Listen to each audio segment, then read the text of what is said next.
자, 오늘 오전에 하나님 말씀 보도록 하겠습니다. 요한복음 5장 44절입니다. 요한복음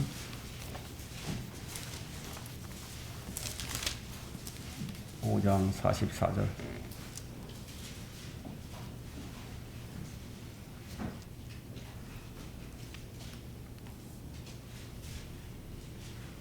네, 다 찾으셨나요? 제가 빠뜨려 읽도록 하겠습니다. 너희가 서로 영광을 받으면서 오직 하나님으로부터 오는 영광은 구하지 아니하니 어찌 나를 믿을 수 있겠느냐. 오늘 이 설교 제목이 여기 나와 있는 대로 어찌 나를 믿을 수 있겠느냐. 주님께서 하신 말씀 어찌 너희가 나를 믿을 수 있겠느냐. 이런 제목으로 강론을 하도록 하겠습니다. 참 이 세상에는 참 이상한 일들이 참 많이 있죠. 참 많이 있습니다. 하지만 교회 안에서도 참 이상한 일들이 많이 있어요. 교회를 다니면서 하나님을 믿지 않는 사람이 가장 이상한 사람이겠죠. 교회를 다니게 되면 1차적으로 주의 이름을 부릅니다. 하나님을 부르죠. 우리 하나님을 믿어요. 근데 주님께서 하시는 말씀이 내가 너를 아는데 너희 안에는 하나님의 사랑이 없다. 이렇게 딱 잘라서 말씀하신다. 자신은 예수님을 믿는다고 하는데 주님께서는 너는 나를 믿는 게 아니야. 참 모순이죠. 그럼 제가 왜 이런 설교를 해야 하죠? 실제 이런 모순이 너무너무 많기 때문이에요. 그럼 왜 교회를 다닙니까? 하나님을 섬기고 그분의 뜻을 깨달아서 그분의 일을 실행하기 위해서 교회를 다니는데 이런 목적으로 교회가 세워졌는데 그러면 현실은 어떠냐 이거예요. 성장해가는 모습이 안 보이고 변화되는 모습이 보이지 않는다. 이건 모순이에요. 그럼 왜 이런 일들이 발생을 하는 거예요? 그럼 그 원인을 찾아보는 것이 좋겠죠. 그럼 그 원인을 어디에서 찾아야 하는 것인가? 성경에서 찾아야 합니다. 다른 곳에서는 찾을 수가 없습니다. 성경은 우리 모든 삶의 거울이에요. 그리고 우리 삶의 지침이에요. 이런 의미에서 성경에 기록되어 있는 유대인들의 삶은 우리에게 가장 큰 교훈을 주는 것이 분명합니다. 유대인들은 하나님의 백성이에요. 근데 하나님의 아들을 믿지 않는 것은 참으로 이상한 일이 아닐 수가 없죠. 하나님의 백성들이. 그 무슨 말을 하고자 하느냐면 인정받는 믿음이 되자는 거예요. 인정받는 믿음. 그 예수님을 믿는 사람은 참 많아요. 그럼 무엇이 문제인가? 그럼 믿음에도 차별이 있는가요? 믿음에도 차별이 있죠. 믿음에도 참 믿음이 있고 거짓된 믿음도 있습니다. 하나님께서 인정하시는 믿음이 있고 인정하지 않는 믿음이 있습니다. 사람들이 가지고 있는 믿음은 이 둘 중에 한 가지예요.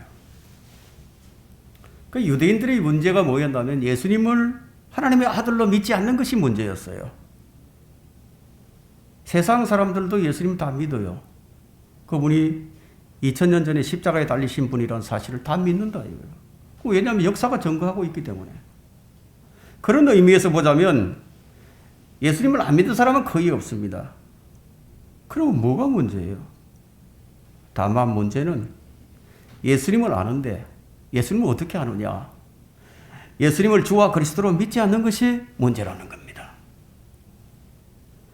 사람들은 예수님을 4대 성인 중에 한 사람으로 믿는 사람들도 있고 또 종교의 창시자로 믿는 사람들도 있고 또 혁명가로 믿는 사람들도 있다. 교육을 받은 사람이라면 예수님을 모르는 사람이 거의 없어요. 문제는 그분을 어떻게 믿느냐 하는 거예요. 나는 그분을 어떻게 믿고 있는가 하는 거예요. 그리스도인은 예수님이 구약에 계시된 그리스도 또 장차 이 땅에 오실 그리스도가 십자가에 못 박히셨던 그 예수님과 동일한 분임을 우리가 믿는 거예요. 우리는 그분이 바로 하나님 자신이라는 것을 우리가 믿는 거예요.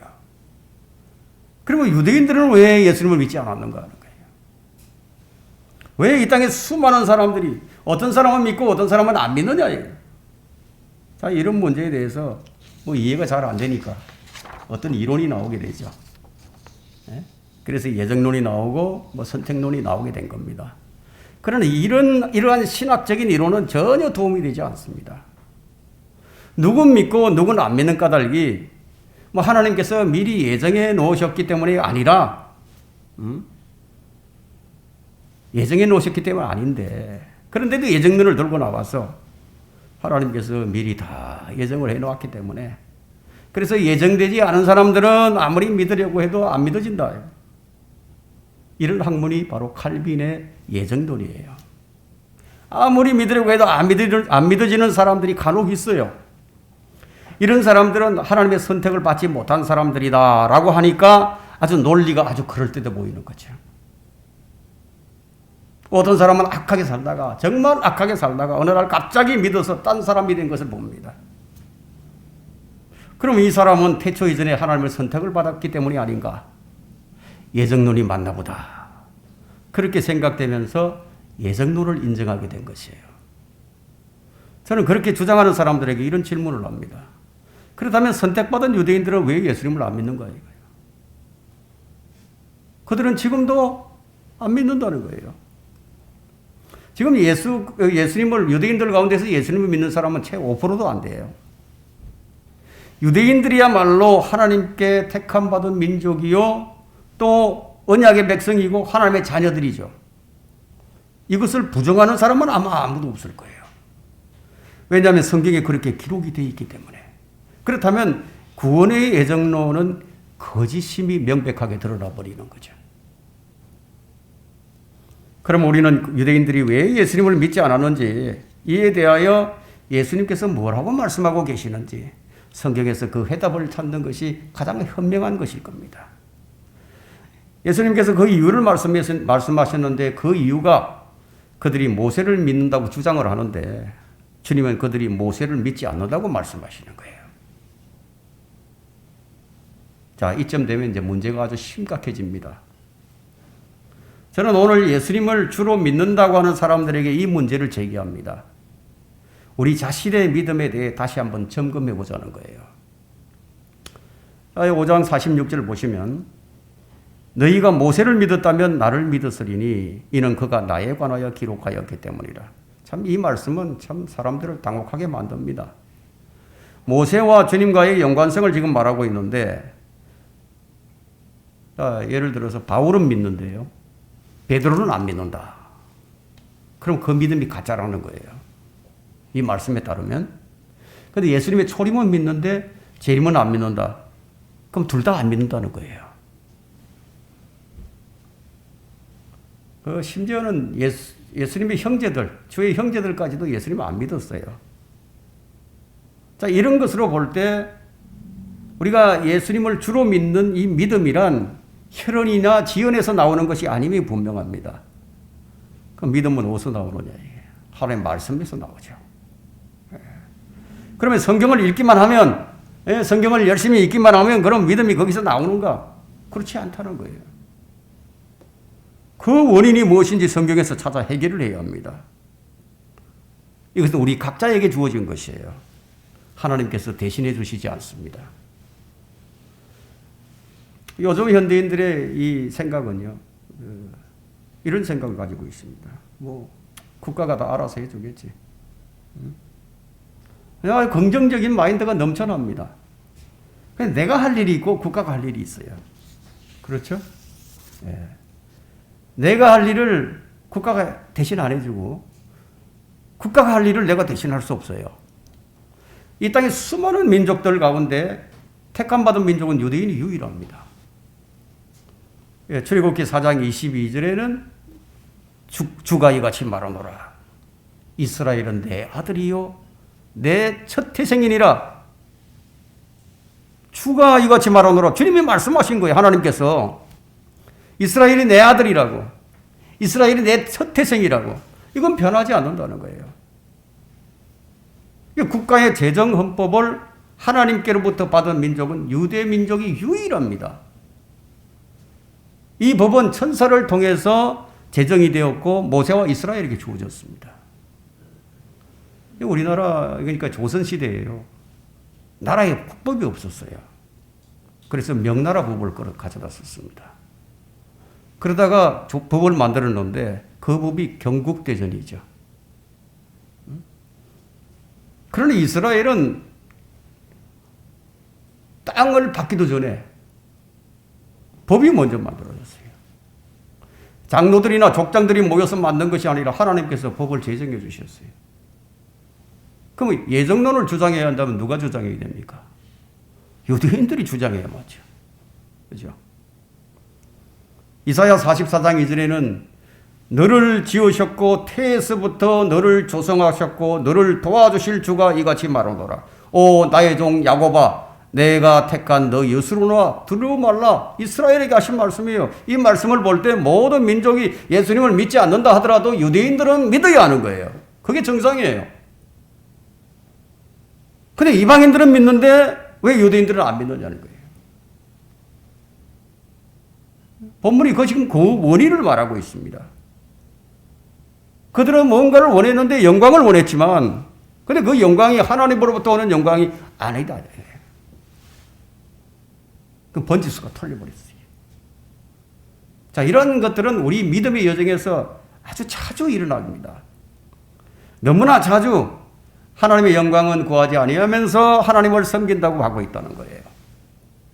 자, 오늘날의 믿음 없음을 유대인들을 통해 확인하고 우리가 바로 좀 서자는 겁니다. 유대인들이 이방인들보다 나은 점이 뭔지 우리가 살펴본다면 크게 두 가지가 있는데 첫째는 구원이 유대인에게서 나옵니다. 둘째는 하나님의 말씀이 유대인들에게 맡겨졌습니다. 이것으로 볼 때 유대인들은 마땅히 믿어야 되는 거예요. 그렇죠? 로마서 3장 2절에 보면 모든 면에서 많으냐 무엇보다도 그들에게 하나님 말씀이 맡겨졌으며 로마서 또 9장 4절과 5절에는 그들은 이스라엘인들이라 그들에게는 양자됨과 영광과 언약들과 율법을 주심과 하나님을 섬김과 약속들이 있고 조상들도 그들의 조상이며 육신으로는 그리스도께서 그들에게서 나셨으니 그는 만물 위에 계셔서 영원히 송축받으실 하나님이시라. 아멘. 자, 이렇게 유대인들이 이방인들보다 월등한데 왜 예수님을 주와 그리스도를 믿지 않느냐? 오늘 본문이 그것을 말씀하고 있는 겁니다. 사람들에게는 예수 그리스도를 믿지 못할 다양한 이유들이 있습니다. 우리가 상식적으로 생각해 본다면 동정녀 탄생 그게 말이 되느냐 이게. 그게 난 못 믿겠다 이게. 말도 안 되는 얘기다. 이게. 복음이 뭔지도 모르고 그냥 맹신하는 사람들이 있죠. 복음이 뭔지도 모르고 그냥 믿는 사람들. 그런 사람들은 동정녀 탄생이 뭐가 그렇게 중요하냐 이게. 그냥 예수님 믿으면 되는 것이지. 그러면 그 사람은 사생아 예수님을 믿어도 된다는 것인가요? 홍해바다를 마른 땅같이 건넜습니다. 사람이 죽었다가 셋째 날에 다시 살아난다. 이건 말이 되느냐? 그게 과학적으로 말이 되느냐? 참 믿지 못할 이유들이 많습니다. 성경에 따르면은 이방인들은 지혜를 구하는 자들이기 때문에 그래서 논리적이에요. 과학적으로 우리 인간의 이성이 그것을 용납할 수 있어야 그래야 이제 믿게 됩니다. 그래서 기독교는 말이 안 되는 종교다. 그 믿으라고 말이 안 되는 것들을 믿으라고 강요하는 종교라고 그렇게 생각을 하게 된 거죠. 천지 창조로부터 시작을 해서 6일 만에 창조를 마쳤다. 흙으로 사람을 만들었다. 성과학을 따먹어서 죄인이 되었다. 자, 믿을 수 없는 것이 너무 많은데 어떻게 그걸 믿으라고 하느냐. 차라리 진화론이 더 그럴듯하지 않느냐. 그러니까 믿을 수 없는 것이 당연하고 믿을 수 없는 것이 오히려 합리적이에요. 이방인들에게는 이런 불신이 만연해 있었다는 겁니다. 그러나 이런 이방인들의 불신은 유대인들에게서 찾아볼 수가 없습니다. 그거 아세요? 우리 이방인들이 가지고 있는 이런 불신은 유대인들에게는 해당 사항이 없다는 거예요. 왜냐하면 성경이 그들의 역사이고 그들은 그것을 엄연한 사실로 받아들이고 있기 때문에 창조나 출애굽의 기적들은 유대인들에게는 그냥 상식이에요. 그 이방인들에게는 믿기 어려운 것이지만 그 유대인들에게는 그런 의혹 자체가 성립이 되지 않아요. 성경이 그들의 역사입니다. 이방인들에게는 비이성적인 것이지만 유대인들에게는 창조론이나 출애굽의 기적들이 없으면 오히려 그들에게 하나님이 아닌 것이 됩니다. 생각 자체가 다르다는 거예요. 유대인들에게는 구약 성경이 믿음의 근거가 되었습니다. 그런데도 예수님을 메시아로 믿지 않았다는 거예요. 이런 모순이 어디 있습니까? 그들이 왜 멸망을 당한 것인가요? 예수님을 주와 그리스도로 믿지 않았기 때문에 멸망하는 겁니다. 왜 예수님을 믿지 못하는가? 첫 번째, 사람들이 빛보다 어두움을 더 사랑하며 자기 행위가 악하기 때문이에요. 사람들이 선을 사랑할 것 같아도, 빛을 사랑할 것 같아도 아니다 이거예요. 어두움을 더 사랑한다는 거예요. 이것이 예수님을 믿지 못하는 가장 큰 이유입니다. 예수님은 세상의 빛이에요. 빛으로 오셨어요. 생명의 빛입니다. 그리고 요한복음 1장 5절에는 그 빛이 어둠 속의 빛이어도 어둠은 그것을 깨닫지 못하더라. 문제는 이 세상의 모든 사람의 문제예요. 이 세상의 사람의 문제라고. 빛이 세상의 빛이어도 사람들이 그걸 못 깨닫는다. 세상으로 들어오는 모든 사람에게 비치는 참 빛이 있지만 사람들은 빛보다 어둠을 더 사랑한다는 겁니다. 사람들이 정죄를 받는 이유가 바로 이것 때문입니다. 여러분 요한복음 3장 19절과 20절 한번 보세요. 이것이 정죄라. 즉 빛이 세상에 왔으나 사람들이 빛보다 어둠을 더 사랑하니. 무슨 말이에요? 예수님이 빛이 되어서 왔는데, 세상에 왔는데 사람들이 예수님보다는 예수님 아닌 것을 더 사랑한다는 이런 말이에요. 왜 그렇게 사랑하느냐? 이는 그들의 행위가 악하기 때문이라고. 악을 행하는 자는 누구나 빛을 미워하며 빛으로 오지 아니하나니 혹 자기 행위가 책망받을까 함이라. 사람들이 안 믿는 이유가 이것 때문입니다. 자기 행위가 악한 거예요. 빛보다는 어둠을 더 사랑합니다. 어둠을 더 사랑하는데 빛이 비치니까 그게 싫어요. 내가 싫다 이거예요, 그거는. 여러분 밤에 도둑질을 하고 있는데 빛을 누군가 비춰보세요. 누가 좋아하겠습니까? 좋아하지 않죠. 예수님이 세상에 오시자 사람들이 죄가 백일하게 다 드러나 버렸습니다. 마음에 있는 죄까지 다 덜쳐버리니까. 악한 일들, 불의한 생각들, 어둠 속에 속한 모든 일들이 다 드러나게 되자 인간이 이게 싫다는 거예요. 싫다 이거 나는. 사람들은 많은 이유들을 대지만 사실은 악을 행하는 자신의 행위가 드러날까 봐 두려운 겁니다. 그래서 예수님을 거부하는 거예요. 여러분 믿지 않는 사람들을 한번 생각을 해보세요. 왜 주님을 믿지 못하는가? 사실은 자신의 마음이 만물보다 더 악하고 거짓된 것을 인정하고 그것을 인정하고 돌이키기가 싫기 때문이에요. 여러분 생각을 해보세요. 나는 더럽고 추악한 죄인이다. 나는 사악하다. 나의 양심과 나의 마음이 생각과 상상이 어렸을 때부터 나는 악하다. 자, 이것을 인정하고 돌이키는 것이 죽기보다 싫은 것이 사람의 본성입니다. 어떤 종교나 어떤 이념과 사상과 또 철학도 이것을 인정하려고 하지 않습니다. 그래도 얘기하죠. 그래도 선한 것이 좀 있지 않겠느냐. 어떻게 악하기만 하냐. 선한 것이 좀 있지 않느냐. 그게 인정하고 싶지 않다는 거예요. 근데 성경은 사람은 악하다. 선한 것이 전혀 없다. 그러니까 거부합니다. 사람들이 예수님의 이름을 딱 처음 듣는 순간에 가장 뭐가 생각이 날까요? 가장 먼저 생각되는 게 뭘까요? 자기 죄가, 심판이 생각이 납니다. 왜냐하면 주님께서 그걸 드러내시니까. 주 예수 그리스도를 믿지 않는 이유는 빛보다 어두움을 더 사랑하고 자기 행위가 악하기 때문이다. 이것이 모든 사람들이 예수님을 믿지 않는 이유입니다. 어떤 사람들은 아무리 믿으려고 해도 안 믿어진다고 말하는 사람들이 들어 있습니다. 왜 안 믿어지는지 그 이유를 주님께서 설명해 주셨습니다. 그것이 바로 오늘 본문의 말씀인 요한복음 5장 44절에 너희가 서로의 영광을 받으면서 오직 하나님으로부터 오는 영광은 구하지 아니하니 어찌 너희가 나를 믿을 수 있겠느냐.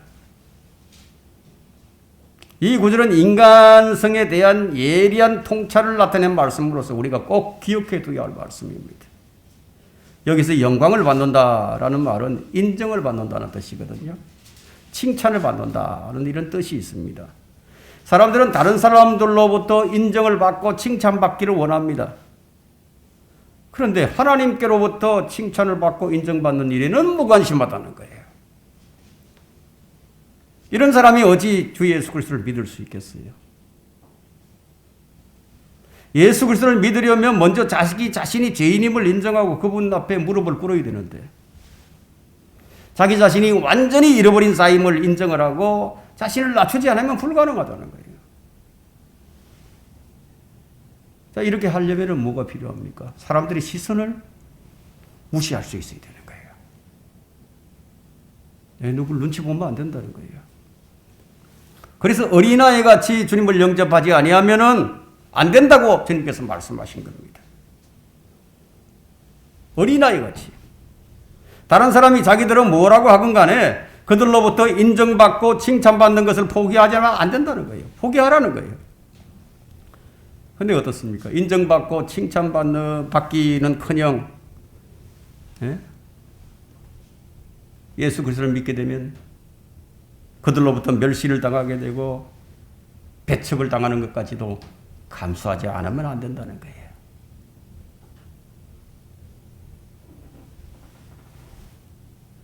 그러지 않고는 하나님의 영광을 구할 수가 없습니다. 이렇게 하지 않는데 어찌 너희가 나를 믿을 수 있겠느냐, 이렇게 말씀하신 거예요. 체면을 중시하고 서로 간의 유대 관계를 중시하면서 서로 간의 영광을 중시하는 자들에게는 하나님의 지혜가 감춰져 있습니다. 집안 때문에, 친구 때문에, 하나님의 관계보다 사람의 관계, 사람들로부터는 평판이 더 중요한 사람은 절대로 주님을 못 믿어요. 믿을 수 없어요. 너희가 어찌 나를 믿을 수 있겠느냐? 주님보다 사람을 더 중시하기 때문에 못 믿는다는 얘기입니다. 그 유대 사회는 어떤 사회냐면 집단 의식이 아마 이 유대 민족보다 더 강력한 그런 민족은 아마 지구상에 아마 없을 거예요. 유대 민족보다 집단 의식이. 그러니까 이슬람이 강하다고는 하지만 그 이슬람을 보게 되면 수니파와 시아파로 나누어져 있죠. 그리고 그들은 단일 민족이 아닙니다. 유대 민족은 단일 민족이에요. 집단 의식이 강한 이 유대 사회에서 예수님을 믿게 될 때 당하게 될 불이익이 어떤 것이냐? 예수님을 믿게 되면 불이익을 당한다는 거예요. 그럼 사회적 배척을 당하면서까지 주님을 공개적으로 시인하기란 결코 쉽지가 않은 일이죠. 이것은 무슨 진실과 거짓, 옳고 그름의 문제가 아니에요. 사람들이 옳고 그름에 의해서 편이 갈라지는 것 같지만 그렇지가 않다는 거예요. 이것은 옳고 그름을 떠나서 나는 그런 위험을 감수하고 싶지가 않다. 이것이 어느 시대나 대세를 이루고 있는 사회적 분위기입니다. 그런 분위기 속에서 주님은 요한복음 7장 48절에서 이런 말씀을 하십니다.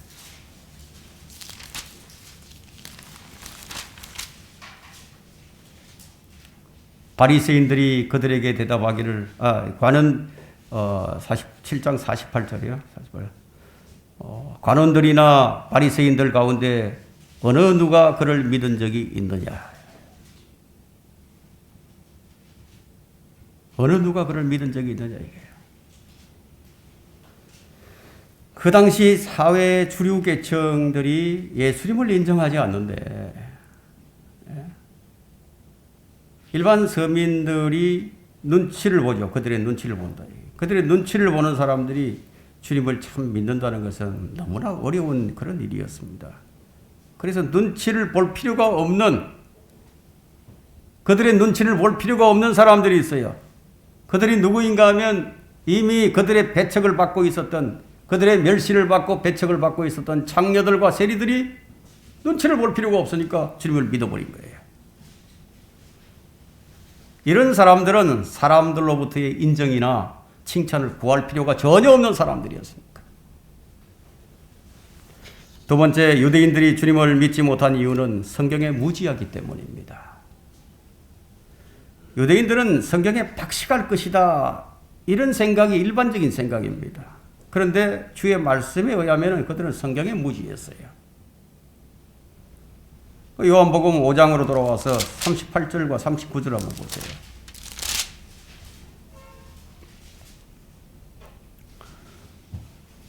(38절에) 또 너희 안에는 그분의 말씀이 거하지 아니하나니 이는 그분이 보내신 이를 너희가 믿지 않기 때문이라. 성경을 상고하라. 이는 너희가 성경에 영생이 있다고 생각하미니 그 성경은 나에 관하여 증거하고 있습니다. 유대인들이 성경에 영생이 있다는 것은 알아요. 네, 영생이 있다는 건 아는데, 그런데 그 영생이 예수님인 줄 몰랐어요.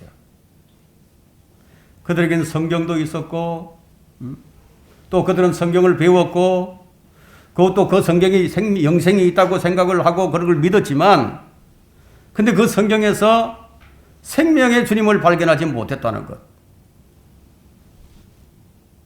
이것을 아시는 주님께서 성경을 읽으려면은 좀 제대로 읽으라는 거예요. 좀 제대로 읽어라. 주님은 그들이 주를 믿지 못하는 이유가 그들의 마음에 하나님의 말씀이 거하지 않는다는 것을 지적을 하셨어요.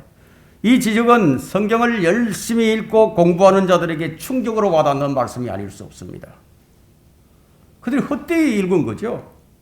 헛되이 안 거예요. 헛되이 믿은 거예요. 46절과 47절을 보세요. 5장. 너희가 모세를 믿었다면 나를 믿었으리니 이는 그가 나에 관하여 기록하였기 때문이라. 그러나 만일 너희가 그의 글들을 믿지 않는다면 어떻게 나의 말들을 믿을 수 있겠느냐. 이처럼 모세는 예수 그리스도에 관해서 이 모세오경 전체에 지금 기록을 해놓았어요. 그러면 그 성경을 다루고 있는 유대인들이 모세를 정말로 믿었다면 예수 그리스도를 믿지 않을 수가 없다는 겁니다. 반드시 믿어야 된다는 거예요. 주님은 지금 46절에서 그걸 말씀하고 있습니다. 그들은 모세의 율법을 지키고 모세를 존경하고 모세를 위대한 선지자로 여기고 믿었지만 뭔가 크게 지금 잘못된 믿음이었다는 거예요. 믿음이 잘못되어 있어요. 그들은 구약 성경에 계시된 그리스도의 고난과 부활과 다가올 영광에 대해서는 전혀 알지 못했습니다. 바리새인들 중에 니고데모는 거듭남의 이치도 전혀 알지 못했다 이거예요. 그래서 예수님께서 그를 책망하셨죠. 네가 이스라엘 선생이면서 그것도 알지 못하느냐고. 넌 성경을 읽으면서 그걸 뭘 아는 게 뭐냐 이런 얘기예요. 네가 바리새인들이고 바리새인 중에 밝은 바리새인이고 성경에 밝은 지식을 갖고 있지만 네가 아는 게 뭐냐 이거. 나를 모르는데. 거듭남도 모르는데. 요한복음 12장 34절 한번 보세요.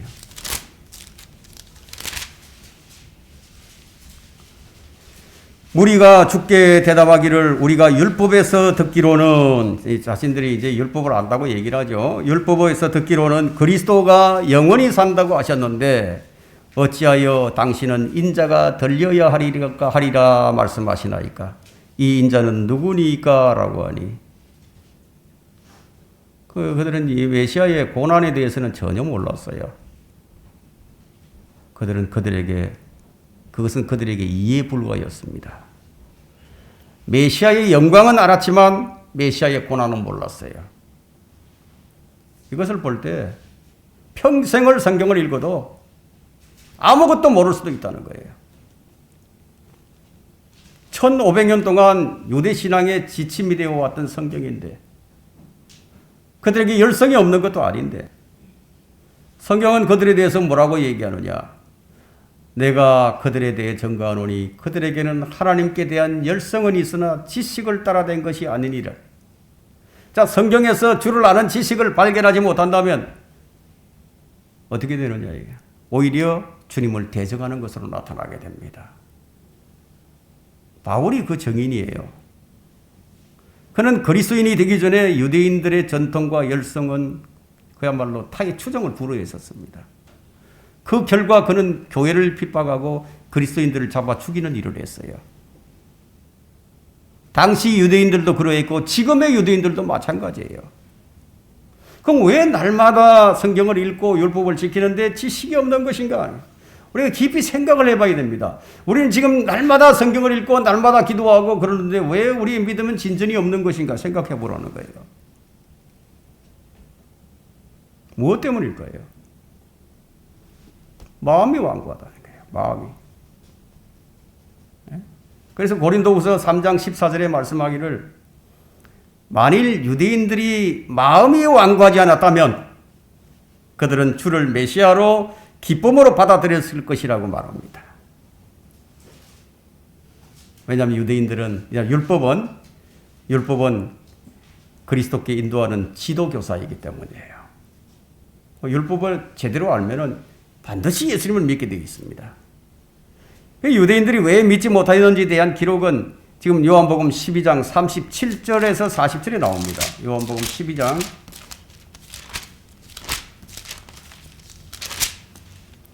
37절에서 40절이에요. 주께서 그처럼 많은 기적들을 그들 앞에서 행하셨으나 그들이 주를 믿지 아니하였으니 이는 선지자 이사야의 말을 이루려 함이라. 그가 말하기를 주여 우리가 전한 것을 누가 믿었으며 주의 팔을 누구에게 나타내 보이셨나이까 함이라. 그러므로 그들이 믿을 수 없었던 것은 이 때문이니 곧 이사야가 다시 말하기를 그가 그들의 눈을 멀게 하시고 그들의 마음을 완악하게 하셨나니 이는 그들이 눈으로 보지도 못하고 마음으로는 깨닫지도 못하며 회심하지도 못하게 되어 나로 그들을 치유하지 못하게 하려 함이라. 사실 기적과 이적을 보고 그냥 믿는다는 것은요, 참 어리석은 일이면 분명하죠. 그죠? 누가 여러분 앞에서, 누가 여기서 좀 이적과 기적을 보인다고 해도 저는 안 믿습니다. 왜냐하면 먼저 성경과 일치하는가를 먼저 확인을 해봐야 하기 때문에. 그러나 이 유대인들은 마음이 완악해서 성경으로 확인을 할 만큼 그런 성경적 지식을 갖지 못했어요. 왜 그들이 믿지 못했느냐? 빛보다는 어둠을 더 사랑하고 하나님의 말씀보다는 조상들의 전통을 더 좋아했고 하나님의 영광보다는 사람의 영광을 더 원했기 때문에 열성은 있으나 지식은 없었고 마음이 완악해서 강팍해진 까닭이었습니다. 주님께서 왜 그들의 눈을 멀게 하셨겠습니까? 왜 주님께서 그들의 마음을 완악하게 하셨겠습니까? 그 이유는 그들이 빛보다는 어둠을 더 사랑했기 때문이에요. 이 부분은 여러분이 각별히 주의해야 할 부분입니다. 나는 왜 그토록 교회를 오래 다녔는데 왜 내 믿음이 진전이 없느냐? 왜 나는 성장이 없느냐? 왜 나에게는 열매가 없느냐? 이런 생각이 든다면 바로 이런 이유 때문입니다. 사람의 마음이 주님으로부터 멀어져 버리면 주님은 그의 눈을 멀게 하시고 그의 마음을 더 완악하게 하신다. 하나님께서 어떤 사람의 마음을 완악하게 하신다면 그것은 그 사람에게 있어서 가장 큰 재앙입니다. 복음을 듣고도 계속해서 불의를 좋아한다면 그때는 하나님께서 그를 긍휼히 여기지 않으십니다. 오히려 거짓말을 더 믿게 만드십니다. 왜 사람들이 이단 종파에 빠질까요? 왜 사람들이 거짓 교리에 빠질까요?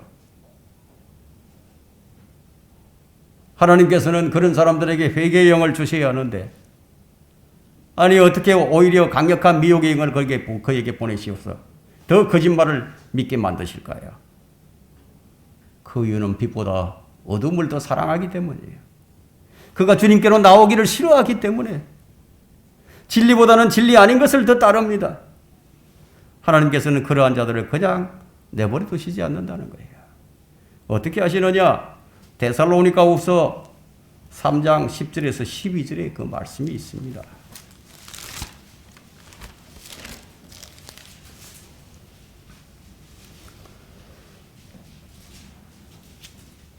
데살로니가후서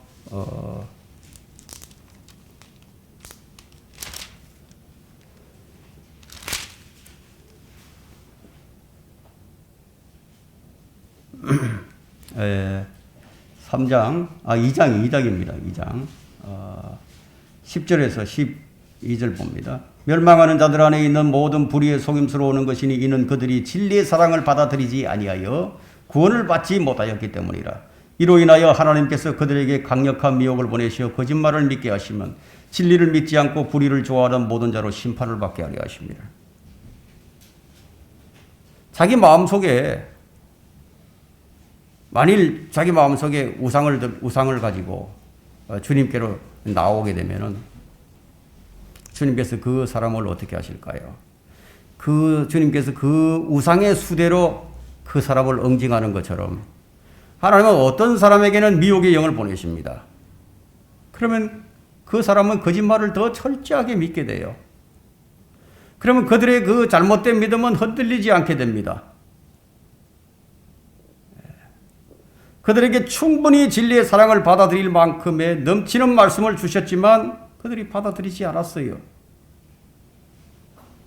그래서 주님께서 요한복음 5장 42절에서 말씀하신 겁니다. 이렇게.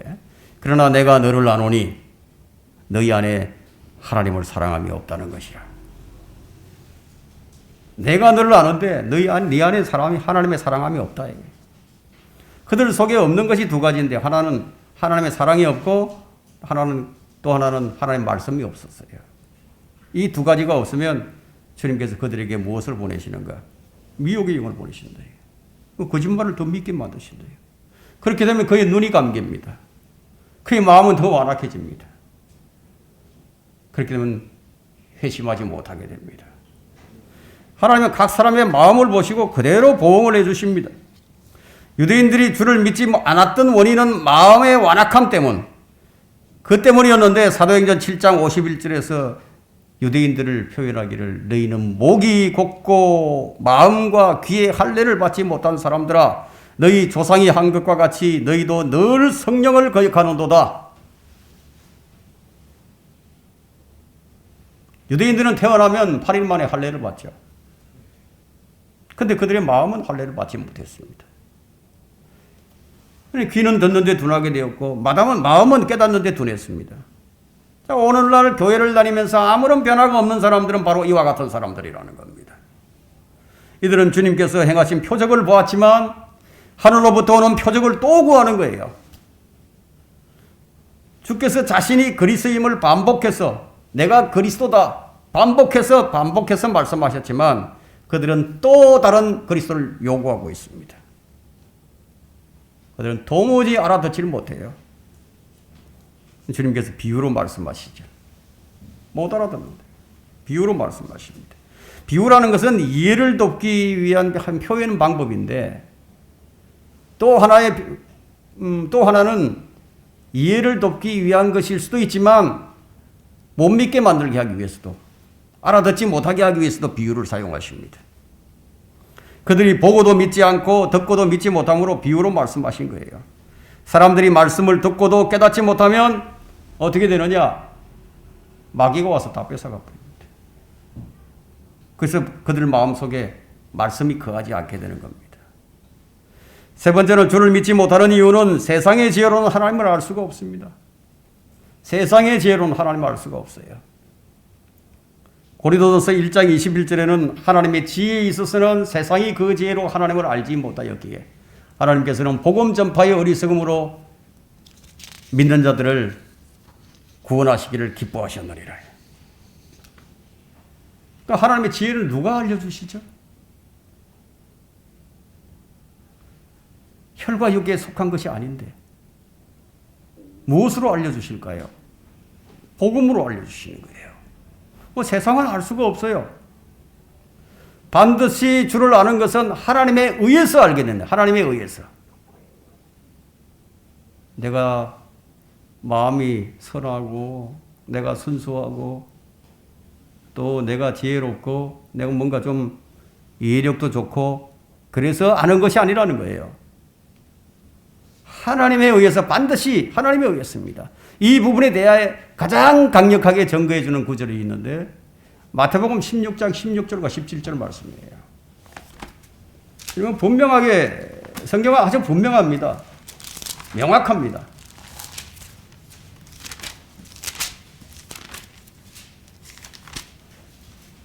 시몬 베드로가 대답하여 말하기를 주는 그리스도 곧 살아계신 하나님의 아들이시니이다 라고 하더라. 예수께서 대답하여 그에게 말씀하시기를 바요나 시몬아 네가 복이 있도다. 이를 너에게 나타낸 것은 혈과 육이 아니라 하늘에 계신 나의 아버지시니라. 하늘에 계신 아버지께서 베드로에게 그것을 계시해 주시고 그 계시를 받은 베드로가 입으로 그렇게 고백을 하는 거예요.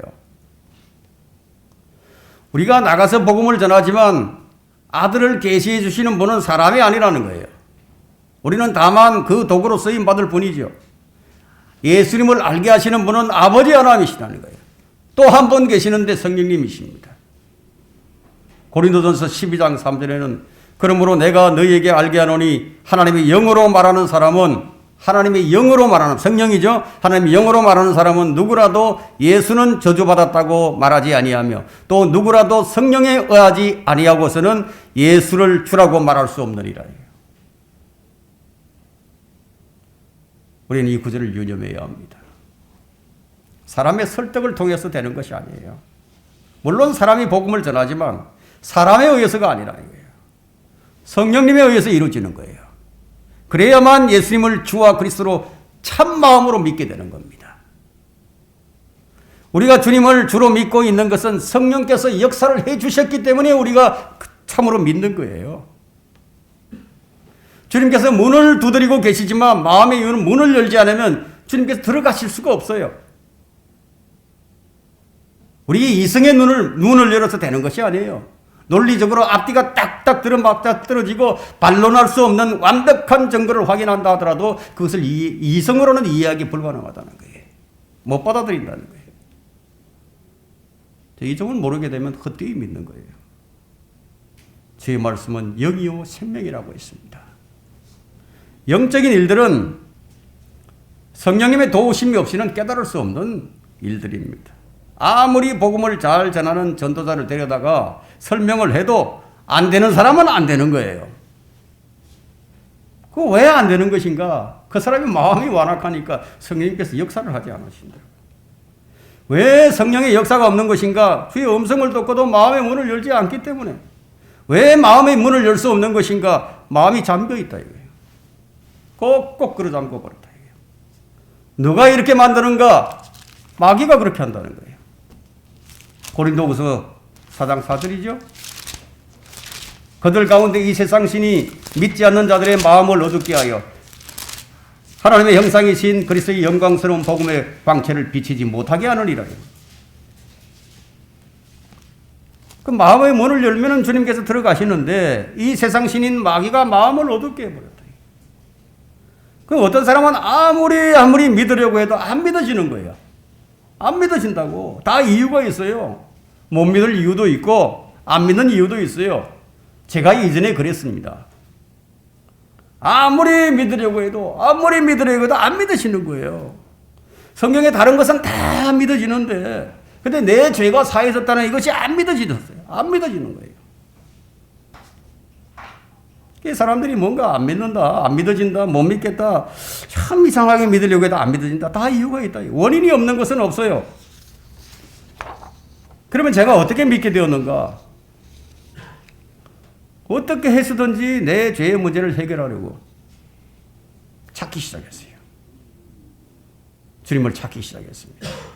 처음에는 번지수를 잘못 짚어서 시행착오를 했습니다.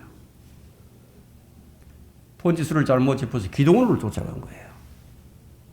기도원 쫓아가서 진지하게 회개의 기도도 했고 땀과 눈물을 콧물을 다 흘리면서 산기도에 밤에 산에도 올라가서 산기도도 해보고 그것도 안 돼가지고 새벽기도도 나가보기도 했고 별걸 다 해봤어요. 그러나 그곳에서 저는 주님을 만나지 못했습니다. 그럼에도 저는 포기하지 않았어요. 계속 주님을 찾았어요. 왜냐하면 나에게 너무나 심각한 문제이기 때문에. 이것은 지옥의 문제가 나한테 걸려 있는데 이 죄의 문제를 해결하지 않으면 견딜 수가 없으니까 자꾸 찾는 거예요. 주님을 찾았어요. 성경을 저는 읽기 시작했습니다. 이전에 그러면 성경을 안 읽었느냐? 아니죠. 읽었죠. 근데 유대인들처럼 제대로 모르고 읽었다 이런 거예요. 그렇게 읽어 나가다가 마태복음부터 읽어 나갔어요. 읽어 나가다가 마태복음 27장에서 주님을 만났어요. 그럼 이런 과정을 누가 인도하신 거예요? 성령 하나님께서 인도하셨던 거죠. 그래서 유대인들 중에는 예수님을 믿겠다고 나서는 자들이 많이 있었어요. 그럼 왜 예수님을 믿겠다고 나섰느냐? 예수님을 왕으로 삼고자 나서는 자들이 큰 무리를 이루어서 예수님이 예루살렘으로 들어오실 때 호산나 이름을 부르면서 주의 이름으로 오시는 이스라엘 왕은 복이 있도다 이렇게 외쳤어요. 자, 그런 분위기라면 민족적으로 회심을 하고 구원받을 수 있는 그런 분위기였죠. 근데 주님은 이상하게도 그런 사회적 분위기와는 반대로 예수님께서 맥없이 잡히셨네. 민족을 구원할 구원자로 알았는데 호산나 부르면서 환영을 했는데 그런데 그 구원자가 두들겨 맞고 십자가에 끌려갑니다. 여러분 사회적 분위기가 어떨 것 같습니까? 순식간에 급냉하겠죠. 그럼 여러분 같으면 어떨 것 같습니까? 사회적 분위기에 끌리지 않을 자신이 있으세요? 호산나 왕으로 불렀는데 이제 곧 민족의 해방과 더불어 다윗의 보좌가 세워질 줄로 알았는데 그런데 그 왕이 잡혀서 채찍에 맞고 모욕을 당하고 조롱을 당하는 거예요. 이것이 유대인들을 결정적으로 믿지 못하도록 막는 한 가닥 마지막 희망의 불꽃을 꺼버린 것이나 마찬가지였습니다. 왜냐하면 유대인들의 소원은 메시아가 오시면 자기 민족을 구해주시고 천국을 세워서 온 세상의 캐피탈이 되게 해주실 줄로 믿었는데 그렇게 해주실 줄로 알고 소망을 가지고 그들 예수님을 환영을 했는데 근데 예수님은 민족을 로마로부터 구원해 주시는 것이 아니라 오히려 로마 총독에게 붙잡혀서 재판을 받고 모욕과 멸시를 당하며 조롱거리가 된 것을 보게 되었을 때 여러분 그들의 마음이 어떻겠습니까? 여러분 이 성경을 모르고 그것을 이해할 수 있겠어요? 그래서 유대인들이 뮤지했다는 거예요. 성경을 몰랐으니까. 빌라도가 뭐라고 얘기했습니까? 너희 왕을 보라고. 왕으로 입성하신 예수님이 초라한 모습으로 끌려나와 빌라도 앞에 서 있는 거예요. 그것도 채찍에 맞아서 피투성이가 된 채로.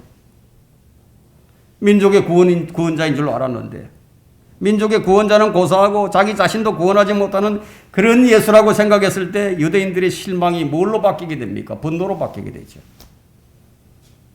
그러자 군중의 반응이 즉각적으로 나타났습니다. 요한복음 19장 15절 한번 보세요.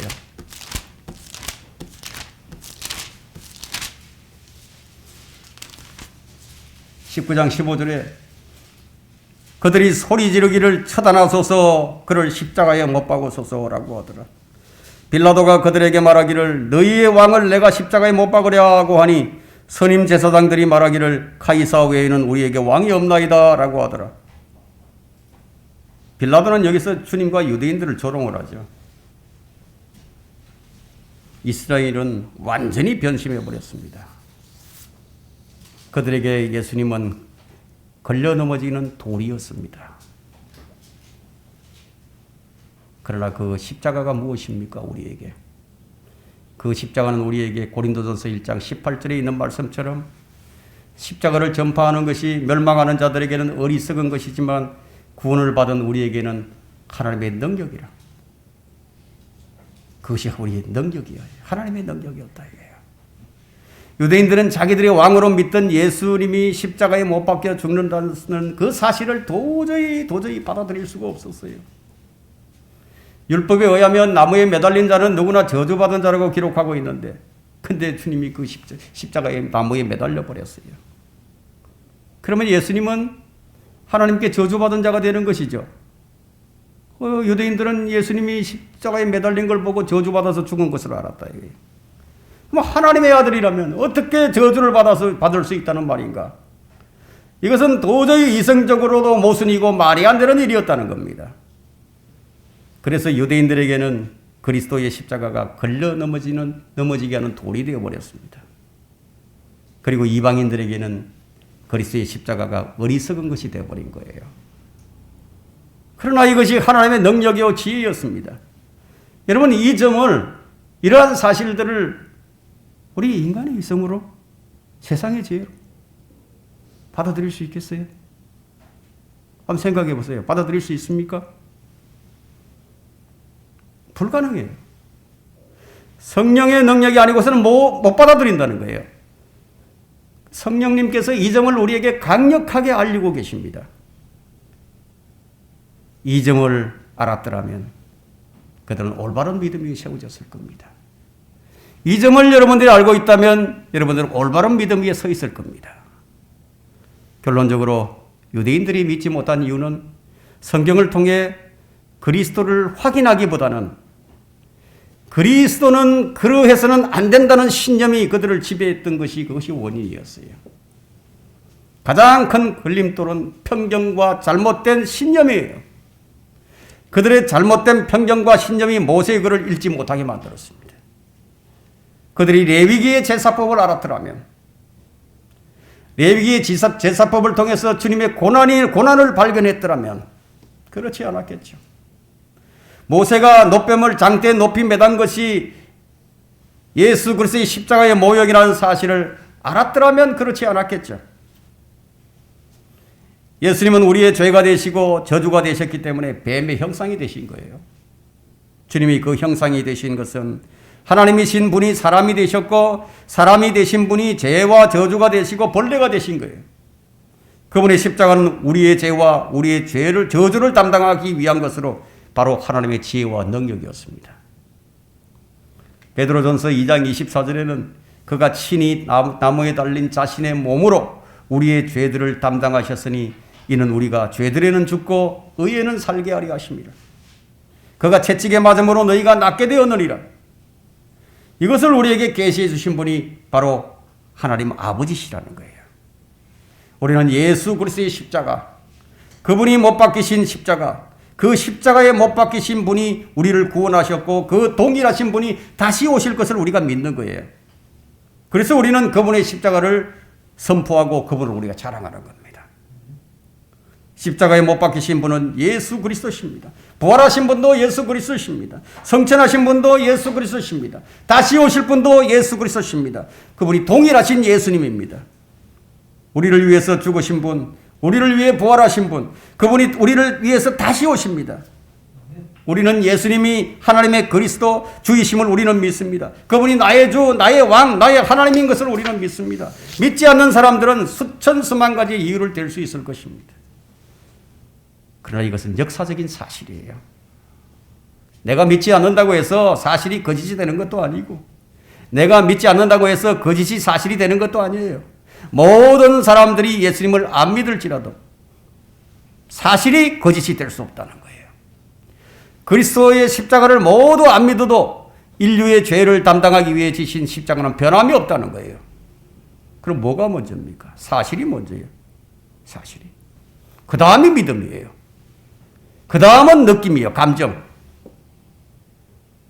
느낌이 좋아서 믿어봐야지. 그거 가짜예요. 사실에 의해서 기록된 말씀에 의해서 믿는 것이 진짜 믿음이에요. 여러분 가운데 단 한 사람도 헛된 믿음을 가진 자가 없기를 간절히 바라면서 설교를 마치겠습니다.